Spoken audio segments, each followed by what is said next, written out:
पापा, मुझे माफ कर दो। अब कभी कुछ नहीं तोड़ोगा, प्लीज। मेरे हाथ मुझे वापस दे दो। एक बच्चा गेंद से खेल रहा था। बॉल से खेलते खेलते वो बॉल खिड़की के कांच से टकरा जाता है और खिड़की का कांच टूट जाता है। वो बच्चा घबरा जाता है। थोड़ी देर के बाद उस बच्चे का बाप आता है, पूछता है घर में, ये कांच किसने तोड़ा? तो उस बच्चे की माँ और उसके दादा कहते हैं कि ये इसने तोड़ा है। बच्चे की तरफ इशारा करते हैं। बच्चा डरा सहमा हुआ है।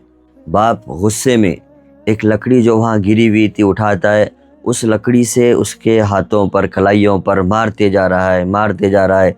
बच्चा चिल्ला रहा है, बिलक रहा है, लेकिन बाप उस तरफ ध्यान नहीं देता, वो मारते जा रहा है। जब मार कर थक गया तो उसने उसको छोड़ दिया। रात में सब लोग सो गए और ये बच्चा रात भर तड़पता बिलकता रहा।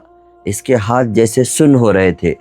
सुबह जब माँ ने देखा तो बच्चे के हाथ काले पड़ चुके थे। उसने चिल्लाकर फौरन अपने शौहर को बुलाया। उसका शौहर आया। दोनों माँ बाप उस बच्चे को लेकर हॉस्पिटल पहुंचे। डॉक्टर ने चेकअप किया। चेकअप के बाद कहा कि इस बच्चे को जिस लकड़ी से मारा गया था उस पर कोई जंग लगा हुआ, कील लगा था, जिसका इन्फेक्शन इस बच्चे के कलाइयों में फैल चुका है। हमें इस वक्त इसकी कलाइयाँ काटनी पड़ेंगी। अगर थोड़ी देर और हम कर लें तो हो सकता है हाथ भी काटना पड़ जाए।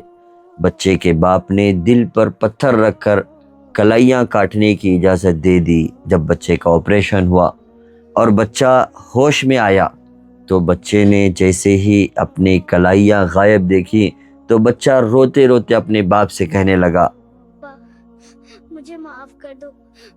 अब कभी कुछ नहीं तोड़ोगा, प्लीज। मेरे हाथ मुझे वापस दे दो।